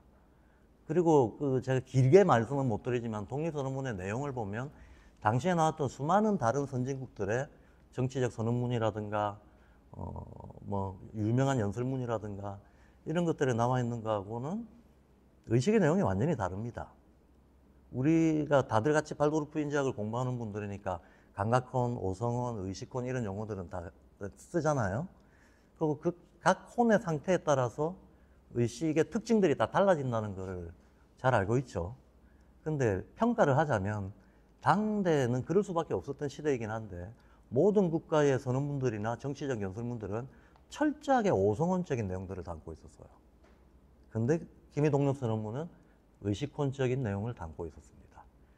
그 내용은 이제 비교를 해보면 금방 드러납니다. 그리고 그 해가 지나가고 나서 세계 평화가 실제적인 평화적인 방법으로 평화가 가능하다라고 하는 이상을 전 세계적으로 어쨌든 선진국들이 주도가 돼서 만들었던 것이 최초의 국제연맹이었거든요. 국제연맹. 그 국제연맹, 이때가 이제 1차 세계대전이 끝나고 국제연맹이 만들어졌으나 2차 세계대전이 곧이어서 한 20년대에 일어나면서 무화가 되고 2차 세계대전 끝나고 지금 우리가 보는 유엔이 만들어진 거죠. 근데 사실 유엔의 창설은 국제연맹을 이어받은 거라고 봐야 되기 때문에 정신적으로 보면 그 연장선상에 있습니다. 제가 긴 얘기를 하는 것은 사람들이 부시불식간에 잘 느끼지 못하는 그 중에 어떤 슈타인의 자유의 철학, 그리고 독립운동이 가지고 있었던 평화운동으로서의 역사적 의의, 이런 것들이 저변에서 인류에 큰 영향을 이미 주고 있었다는 겁니다. 예, 주고 있었다. 그리고 우리가 지금 유아교육에 대한 얘기를 할 때 어린이라는 말을 쓰는데, 어린이라는 말을 만들어낸 분이 누군지는 온 국민이 다 잘 알고 있죠. 소파 방정환 선생님입니다. 방정환 선생님이 그 동학이 천도교로 일제치하에서 이제 생존 유지를 위해서 이제 종교 단체의 성격으로 등록을 하면서 그 천도교가 천도교의 이름으로 많은 사회운동은 교육운동을 했었는데 상해 임시정부는 말할 것도 없고 김좌진, 홍범도로 기억하고 있는 저 만주 지역의 독립운동들, 이 독립운동을 이끌었던 주체들이 전부 동학 출신들이거든요. 다 동학 출신들인데 이들이 일제치하에서 했던 교육운동의 가장 대표적인 것 중에 하나가 소파방정환 선생님은 3대 교주 손병희 선생의 사위분이었어요. 천도교 3대 교주 사위분이었습니다. 그 어린이 교육이라고 하는 내용도 천도교와 관련해서 처음으로 근대 소개가 됐었습니다. 그리고 독립운동을 했던 많은 분들이 청년운동, 교육운동에 힘을 모아야 된다라고 해서 민족적인 어떤 인재와 자산, 이런 것들을 이제 청년 교육운동으로 모아내야 된다고 해서 유지되고 뒷받침된 학교들이 우리가 평소 알고 있는 것보다 훨씬 많습니다. 홍익대학교, 경희대학교, 특히 경희대학교, 경희대학교의 전신이 신흥무관학교입니다. 신흥무관학교를 이끌었던 분들이 해방되고 나서 서울을 오내려와서 경희대학을 설립하게 됩니다. 이 신흥무관학교가 바로 동학 출신들, 또 천도교 출신들입니다.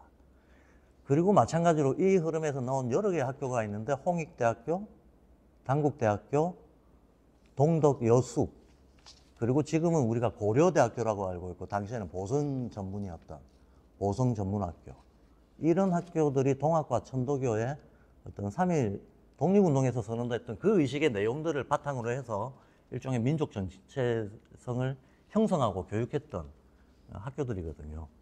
그래서 여성교육, 청년교육, 어린이교육, 이런 교육 면에 있어서도 사실 우리의 독립운동의 영향력들이 알게 모르게 정말 큰 선순환적인 기여를 하고 있었다라는 거를 그때 당시 19년도 100주년 기념 강연 때 제가 이런 얘기를 했었습니다. 이런 얘기를 했던 이유는 현재화를 위해서는 우리 전통 속에서 인지학과 일맥상통하는 전통 타상과 문화의 내용들을 적극적으로 찾아내고 조화를 시키는 작업들이 필요하다고 생각했던 겁니다. 그리고 그 과제는 지금도 현재 진행형이라고 보고, 제가 앞으로 100년 동안의 과제를 뭐로 설정할 것인가 라고 하는 문제에 있어서도 저는 지금 말씀드린 이 내용들이 실현돼야 된다고 보는데, 한국 사회가 그동안 지난 100년 동안 사실은 이번에 새로운 그 대통령이 들어서면서 많은 얘기를 하셨지만 독립운동을 하면 3대가 망한다 라는 말이 더 이상은 나오지 않도록 하겠다 라고 말씀을 하셨어요. 작년에 육군사관학교에서 홍범도 동상을 치우려고 하는 일이 발생을 했고, 그전 정권에서도 역사 교과서를 바꾸려고 하는 일들이 지속적으로 있어 왔습니다. 어떻게 보면 한국 사회는 해방이 된 지 80년이 됐습니다만 여전히 근대 초에 있었던 어떤 민족의 주체성, 정체성, 의식적인 의미에서의 정신적인 독립이라고 하는 문제를 여전히 내적으로 모순적인 갈등을 안고 지난 한 세기를 살아왔던 거죠. 우리는 발도르프나 인지학과의 관계는 말할 것도 없고, 그 이전에 우리가 100년 동안 사투를 벌여왔던 이 민족 정체성에 대한 재정립이라고 하는 자기 과제가 올바르게 설수록 실은 발도르프 교육을 비롯해서 수많은 어떤 그 선진 문화들과의 교류에 있어서도 주체적인 입장을 견지하면서 나갈 수 있을 거고, 그게 바로 실은 지속 가능한 우리네 운동을 형성하는 바탕이 될 것이다 라고 저는 생각을 하고 있습니다. 너무 장황하게 길게 얘기를 한 것 같아서 일단 학교에서의 100주년에 대한 소개는 여기까지 말씀드리도록 하겠습니다. 네. 네, 고맙습니다. 네. 핵심적인 것들을 얘기해 주셨어요. 사상적인 어떤 연결성 안에서 인지학과 소통하는 그런 현지화, 그것을 이루어내는 것이 한국 발도르프 교육에서, 특히 학교 교육에서는 그것에 더 중점을 두었다 이렇게 얘기하셨고, 예, 뭐 인내천 사상이나 3.1운동, 그다음에 비폭력 운동, 그다음에 중국의 오사운동, 이런 것들이 다 이렇게 연결되어 있다고 하는 거 별로 잘 모르고 다 따로따로 알고 있었는데 다 잘 연결이 되고 있네요. 그리고 앞으로 100년의 과제는 그 의식적인 삶에서의 정신적인 독립을 이루어 가자라고 하는 것, 그리고 그것이 슈타이너 인지학의 바탕인 자유의 철학에서 이야기하는 그런 자유의 정신이다 하는 것들 연결을 해주셨어요. 네, 그러면 이제 우리 조합의 김남숙 이사장님께 여쭤볼게요. 조합을 설립하게 된 배경은 어떤 것이었을까? 그리고 여러 단체들이 있잖아요, 교육단체가. 근데 그 중에서도 특히 이런 협동조합의 형식을 취한 이유가 있을까? 뭐 그런 것과 함께 조합 설립한 지 지금 10년이 넘어가고 있죠. 작년에 10주년 기념 우리가 즐겁게 지냈는데요. 예, 그리고 현재까지 좀 이렇게 자랑할 만한 활동들, 의미 있는 활동들, 그런 게 어떤 것이 있는지 그렇게 얘기해 주시고, 그리고 이제 시간이 얼마 안 남아서 앞으로 다음 100년을 나아갈 힘, 그런 것은 어떤 거라고 생각하시는지 그거에 대해서 이야기해 주시면 좋겠습니다. 100분이 길 줄 알았는데 되게 짧네요. 아까 이제 아니요. 교수님이 이렇게 정말 자세하게 얘기해 준 이렇게 역사를 들어보니까 그 이름들이 다 이제 저희 현재로서는 좀 낯익는 이름들이 되게 많은데, 오늘 아침부터 하루 종일 세미나 하시느라 고생들 하셨잖아요. 근데 그 안에 이희숙 선생님도 오늘 오셔서 흑작업 하시고, 그다음에 저기 한주민 선생님도 리듬 생활 하시고 가셨거든요. 그래서 이제 교수님의 말씀을 되돌아보면서 이 귀한 발도르프 교육이 우리나라의 험지에 와서 자리 잡는 과정 속에서 선배님들의 노력이 엄청나게 많은 애를 쓰셨고, 독일의 역사는 100년이 이제 넘었기 때문에 다 돌아가셨지만 우리 한국에서는 여전히 그 소위 말하는 1세대 분들이 현장에서 남아서 이렇게 활동하고 계시고, 우리는 참 축복이다라는 생각이 들면서도, 아까 이제 제 새로운 배고픔의 허기가 전 드는 게 뭐냐면, 그렇게 발도르프 교육을 우리나라에 들어와서 잘 자리매김하기 위해서 정말 치열하게 싸우셨는데, 현장에 있는 우리들은 지금 어떠한가를 좀 이렇게 되돌아보는 시간을 좀 갖게 됐어요. 그래서 그분들보다 더 열정을 갖고 우리 현장에서 우리 아이들과 함께 해야 되지 않을까라는 생각을 좀 하게 됐습니다. 저의 개인적인 새로운 배고픔의 허기는 바로 그거인 것 같아요. 선배님들이 가지고 왔고 시작했던 발도르프 교육이 현장에서 더 많이 이렇게 퍼뜨려졌으면 좋겠다는 간절한 바람이 있거든요. 왜냐하면 여러분들도 아시겠지만 현장에서 아이를 만나다 보면 아이들이 점점점 어렵잖아요. 그렇죠? 저는 사실 오전에 이제 부모 교육을 하고 왔는데 부모님들한테 우리 아이들이 지금 너무 허해요. 마음이 허하고 영혼이 허해서 어디 이렇게 디딜 곳이 없어 계속 몸과 몸이 계속 춤을 추고 있어요라고 표현을 했었는데, 그 허기를 채울 수 있는 건 전 진정성밖에 없다. 더구나 AI 시대에서는 더욱더 가장 인간답고 사람다움이 이 아이를 채울 수 있다. 진정성 있게 아이를 만났으면 좋겠다라고 얘기를 했었는데, 교사로서도 그런 아이를 만나는 거는 저는 이 발도르프 교육을 통해서 진정성 있게 만날 수 있다고 생각하거든요.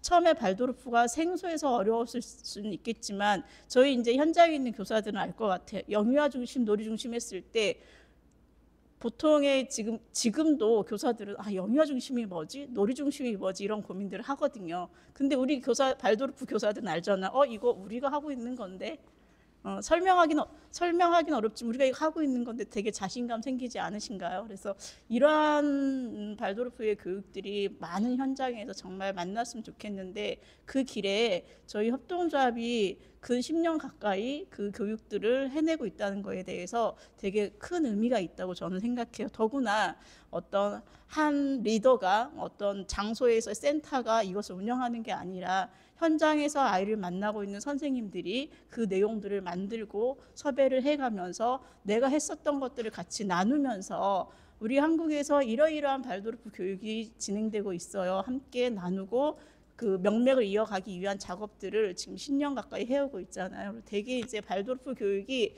이 한국에서 하고 있는 것들을 이어가는 역할을 이 협동조합이 하고 있기 때문에 되게 이제 의미가 있고, 안타까운 거는 이 의미 있는 작업들이 조금 더 풍성하게 지속적으로 정말 많은 어린이집의 교사들과 유치원 선생님을 만날 수 있었으면 좋겠다는 생각이 듭니다.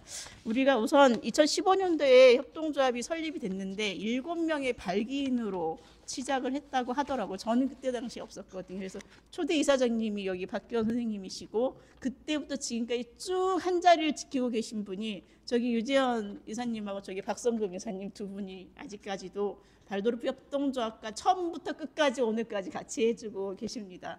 그리고 저희가 2018년도부터는 다양한 이제 시작을 하다가 18년도부터는 이제 현장에 있는 교사 교육을 위해서 아카데미아 월세미나를 지금까지 하고 있습니다. 이제 어려운 그 코로나 시대에도 저희는 한 번도 교육을 멈춰본 적이 없거든요. 그래서 저렇게 온라인을 이용해서 교사들을 만나서 발도르프 교육이 끊이지 않고 현장에서 숨을 쉴 수 있도록 노력한 거는 협동조합의 대단한 큰 가치라고 저는 생각을 하고 있습니다. 굉장히 고군분투하고 이러한 가치들을 서로 좀 알아서 앞으로도 끊임없이 이 교육이 지속될 수 있게 지금 하고 있는 이사들도 사실 다 현장에서 근무하고 있는 교사들이고, 또 여기에서 교육을 함께 받는 선생님들도 현장의 교사들이잖아요. 이 교사들이 그 가치들을 좀 알아서 이어나갈 수 있도록 같이 열심히 힘써봤으면 좋겠습니다. 그리고 여담이지만 저희가 그 용산에서 이 발도르프 교육을 하는 것은 굉장한 의미가 있고, 그거의 밝은 기운이 지금의 전국을 만드는데 좀 탄생을 하지 않았을까, 저는 아주 긍정적인 생각을 하고 있습니다. 그리고 발도르프 협동조합이 세웠을 당시의 분위기는 혹시 유재원 선생님께서 잠깐 설명해 주시면 더 좋을 것 같기도 한데, 어떠한 절실함으로 협동조합을 만드셨는지, 시작하셨는지 10년을 지금 가까이 지켜주고 계시니까. 예, 우리 뭐 어떠한 절실함인가 하는 거 지금 다 얘기해 주신 것 같아요. 그런 거죠. 협동조합이다. 우리는 다 하나야. 하나가 모여서 전체를 이루는 거야. 그것이 되게 큰 의미였어요. 그래서 아까 김남숙 이사장님이 얘기해 주신 것처럼 한 리더가 이끌어가고 그 지시를 받아서 어떤 그 사업처럼 운영해가는 그게 아니라 우리는 모두가 다 각자가 주인이 된 그런 교육 공동체다라고 하는 게 저희는 맨 처음에 그런 취지였어요.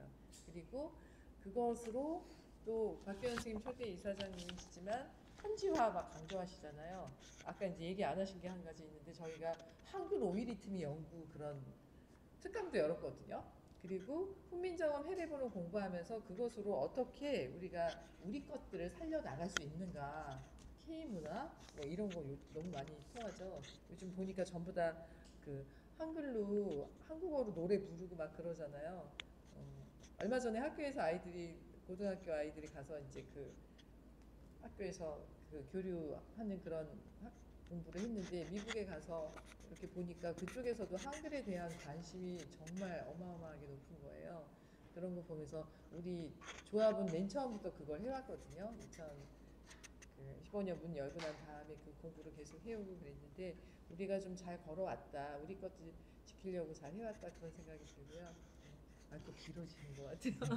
네, 이제 좀 마무리를 하면서 좀 마무리해야 될 때가 됐는데, 각자 이제 좀 이렇게 교사들에게 당부해주고 싶은 말씀, 그리고 지금 말씀 이제 하시고 났지만 그래도 뭔가 좀 마음에 남은 딱 이렇게 짧게 1분 네, 그렇게 좀 해주고 싶은 그런 말씀으로 마무리를 좀 해주시면 좋겠어요. 네. 제가 아까 하려다가 못한 얘기가 있어가지고 지금 좀 빠르게 간단히 말씀을 드리겠습니다. 금년 3월달에 아이들을 데리고 미국의 벅셔 발도르프 학교에 2주간 교환 학생을 제가 인솔하고 가서 다녀왔습니다. 다녀왔는데 굉장히 재미있는 경험을 했고 앞으로 어떻게 어떤 세계의 인지학적인 영적인 의식의 운동들이 펼쳐질 것인가에 대해서 꽤 큰 자극을 받았습니다. 그 전에 슈타이너가 자유의 철학에서 가장 강조했던 것은 어떻게든 사상이 이론론이 되어야만 의식 발달, 인간의 영적 의식 발달에 기여하는 그런 사상이 될 수 있다가 자유의 철학에서 가장 강조하고 있는 내용이거든요. 근데 그토록 강조하는 이유는 서구의 언어나 서구의 사상에서는 이론론적인 전통이 너무나 약합니다. 더군다나 현대 과학 패러다임 안에서는 완전히 배제되어 있다시피 합니다. 이론론적인 전통이. 근데 이론론 전통이 가장 강력하게 살아있는 곳이 어딜까? 문명사 차원에서 이 극동 지역입니다.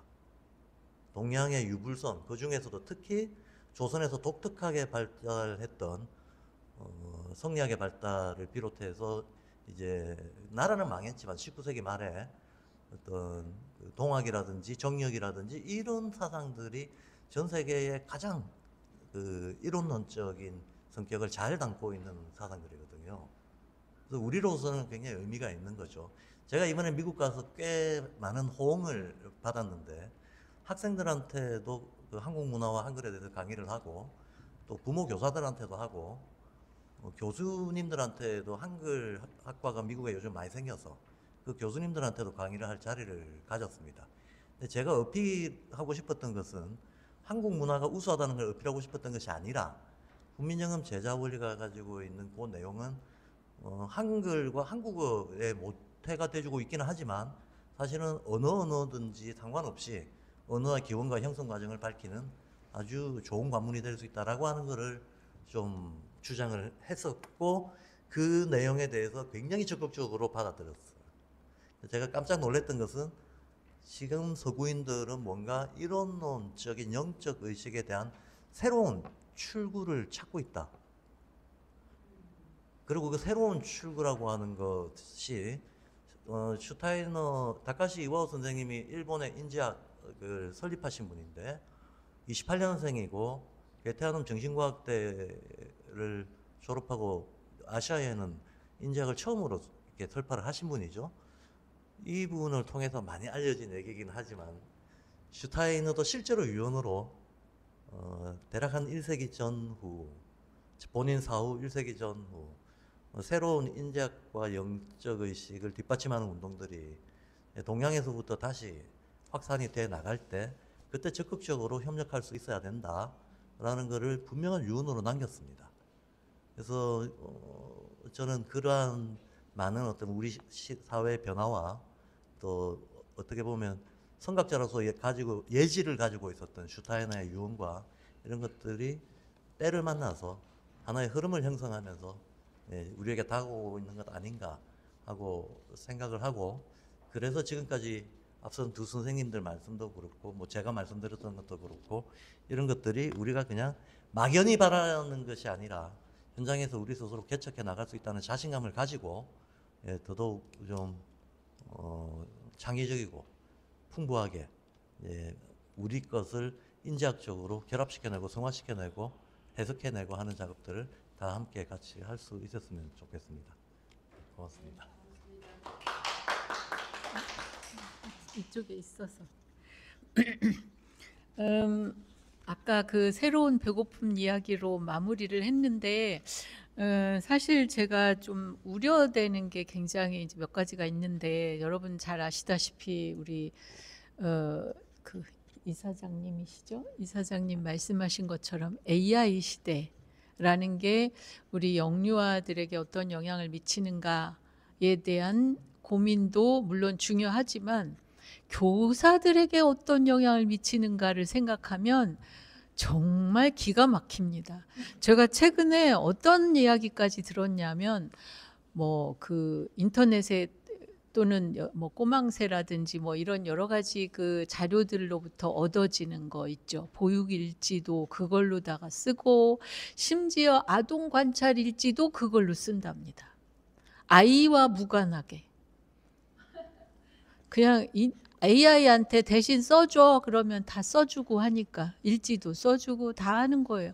그러니까 이게 이제 편리함에 의해서 여러 가지 인터넷 자료를 많이 사용하는 것까지는 저도 이해를 하는데 예전에 그 교육개혁 그 움직임 대한교육 운동이 일어나게 되는 그 원인은 눈으로 보였어요. 우리나라 청소년 자살률이 세계 1위였어요. 굉장히 그 여러 가지 학교의 교육 문제가 굉장히 심각하다는 거를 눈으로 볼 수도 있었을 정도로 드러났는데 지금은 눈으로 드러나 있지 않습니다. 옛날에는 의식화가 굉장히 쉬웠는데 지금은 무의식적으로 스며드는 이 문제가 참 무섭다는 거죠. 무의식적으로 나에게 내가 문제가 있는지조차도 모르는, 내가 지금 교사의 역할을 어떻게 하고 있는지조차도 잘 모르는 그런 상황에서 우리가 해야 될 일이 뭐냐. 저는 어쨌든 인간성을 지키는 거, 정말 아이를 아이로 바라볼 수 있는, 이거는 정말 기초 중에 기초인데 그것이 지금 흔들리고 있다라는 거에서 굉장히 큰 위기의식을 느끼고요. 그 다음에 출생률 저하로 인해서 영유아 교육기관의 위기도 이제 오잖아요. 문도 많이 닫고 있어요. 그런 가운데 이제 그 학부모를 통해서 원화 모집을 해야 되고 이런 상황에 놓여 있다는 그것이 굉장히 큰 그 우리들의 영유아 교육의 큰 문제다라고 생각을 합니다. 그래서 저는 아까도 얘기했지만 그 인간성을 지키는 이런 것이 참 중요한데 누가 하느냐. 교사 각 개개인의 자유의 의지에 의해서요. 자유의 의지. 그래서 어려운 거잖아요. 누가 시켜서 하면 그거는 자유의 의지는 아니죠. 교육의 영역은 그야말로 자유가 키포인트인데, 그래서 앞으로는 이제 교사들 자기 교육에 필요한 것이 학습 공동체를 조금 더 활용해서 교사 개개인에게 다가갈 수 있는 그런 그 교사 교육이라고 하면 좀 그렇고 자기 교육에 가깝게 다가갈 수 있는 그런 세미나가 좀 필요하지 않을까 이런 생각을 좀 해보고요. 그 다음에 선배들의 역할 아까도 얘기하셨는데 교사인 선배 교사들이 후배 교사를 이끌어가는 이것이 또 참 중요하지 않을까 이런 생각을 좀 해봤습니다. 그리고 조금 시야를 넓혀서 좀 크게 세상을 바라봤으면 좋겠어요. 선생님들도. 그래서 이거를 조금 안내를 하고 싶은데 사실 제가 그 국제 슈타이너 발드로프 유아교육 협회라고 이름이 바뀌었어요. 그래서 이아베체 International Association for Steiner Waldorf Early Childhood Education 이렇게 국제 킨더가르텐 연합 이름이 바뀌었더라고요. 그래서 그 100주년 행사가 스위스 노르나흐에 있는 괴테아눔에서 내년 4월 8일에서 12일까지 행사가 있대요. 거기에 키워드는 규태, 그 호의라 그러나 아무튼 요새 아동 친화 도시 뭐 친화 뭐 이렇게도 표현할 수 있는데 그리고 크라프트 힘 그리고 리베 사랑 이 세 가지가 맨 위에 올라가 있고 Samen für eine gesunde Entfaltung 해가지고 건강한 발전을 위한 씨앗이 바로 이 세 가지 요소다라는 것이로 이렇게 안내가 되어 있고요. 거기 그 행사에 올 때 슈타이너의 그 어떻게 초감각적인 세계에 도달할 수 있는가 그 책 있죠. 그거를 읽고 오라고 되어 있더라고요. 그리고 그 행사에서 주로 다루어지는 것이 세 가지가 있는데 하나는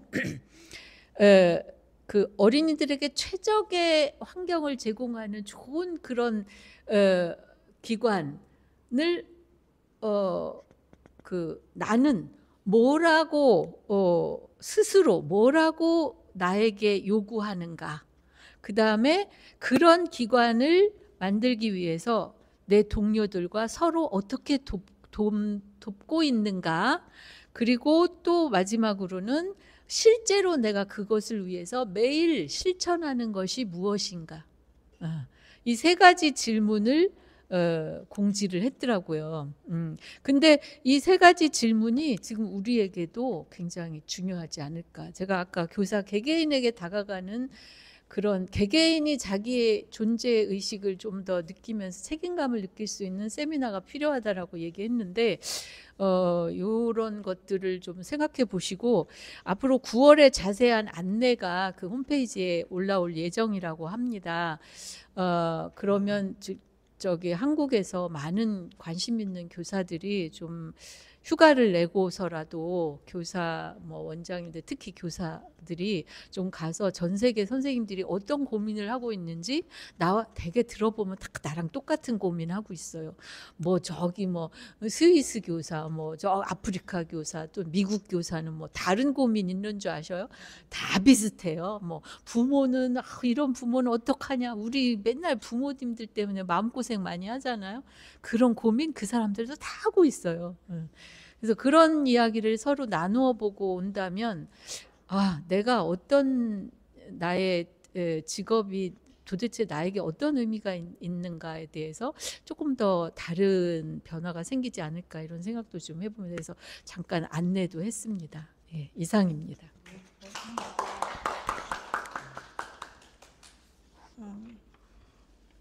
발도르프 교육을 하다 보면 아이가 왜 이러는지 쟤 왜 저러지라는 얘기를 안 하게 될 거야. 그러니까 발도르프 교육 공부 좀 해봐라고 제가 오늘 아침에 얘기하고 왔거든요. 근데 저희 현장에 이제 공교육에 계신 선생님이시자 학부모님한테 제가 얘기한 얘기였었는데 저는 어려움은 있지만 점점 아이들이 어려워진다는 걸 아시잖아요. 선생님들도. 그래서 교사로서의 그 갈망이 점점 커질 거예요. 그 갈망이 발도르프 교육으로 이끌 거라고 보고 있습니다. 어쨌든 우리나라의 발도르프 유아교육이 이제 자리매김한 지 30년 정도 돼가고 있는데 선배님들이 이룬 이 교육을 우리 후배님들이 잘 이어서 나가서 더 풍성하게 했으면 좋겠어요. 이제 그나마 저는 좀 이렇게 그 협동조합에서 보면서 외국 강사들로 다 채워졌던 세미나와 아카데미가 이제 국내의 강사들 내 현장의 경험 나누는 것까지 가는 성장의 모습을 봤거든요. 그래서 질적으로도 더 성장해 가면서 발도르프 유아교육에서 협동조합이 좀 더 진취적이고 함께 해 나가길 바라겠습니다. 감사합니다. 예, 우리는 다음에는 100분 대담이 아니라 200분 대담을 해야 될 것 같아요. 그렇죠? 예, 오늘 굉장히 그 좋은 말씀들 너무 많이 해주셔서 너무 감사하고요. 되게 좀 마음이 이렇게 차오르는 뿌듯함이 있는 것 같아요. 예, 그래서 제가 뭐 따로 반복을 할 내용은 없는 것 같고 9월 20일 날 올해 9월 20일 날 윤봉길 기념관에서 오전에 이제 그 기념 행사가 있고요. 강연과 뭐 이런 것이 있고 그리고 오후에는 서초 문화예술공원 거기에서 뭐 여러 가지가 있어요. 전시, 체험, 인형극, 뭐 그런 자연놀이, 뭐 그런 감각놀이 이런 것 행사가 있거든요. 그러니까 발도르프, 그러니까 한국의 발도르프 영유아 교육에서의 축제 같은 날, 100년을 기념하는 축제 같은 날이에요. 그래서 아까 그 노래도 막 작곡하고 그런 것들을 모두 다 내년에 아까 교수님이 말씀해 주신 것처럼 노르나흐에 가서 그 100주년 기념 행사를 스위스에서 할 때 그때 발표할 거예요. 그래서 더더욱이나 또 우리 한국말로 퍼지는 우리 노래를 좀 불러보자. 우리 장단으로 해보자. 그래서 또 작곡도 하고 그랬던 거거든요. 예, 또 각 현장에 돌아가셔서 많이 알려주시고요. 그날 다 모여서 우리가 같이 어우러지게 놀고 그러면 또 분위기 다르잖아요. 여기 뒤에 걸려있는 이 조각보는 우리 전통 천으로 만들고 자연의 색깔로 천연 염색을 하나하나 다 한 100개의 조각보예요. 그래서 우리 저것도 들고 나갈 거고 여러분들이 선생님들이 또 우리 조합에서 백조각보 특강을 했기 때문에 또 다 만들고 계시거든요. 그때 만든 그런 조각보들을 들고 나와서 이렇게 걸고 바람에 휘날리면서 같이 행사를 즐겁게 하기를 바랍니다. 그러면 예, 오늘 참여해 주신 선생님들께 너무 감사드리고요. 또 여러분들께도 감사드리고 오늘 자리는 여기서 마치겠습니다. 고맙습니다. 여기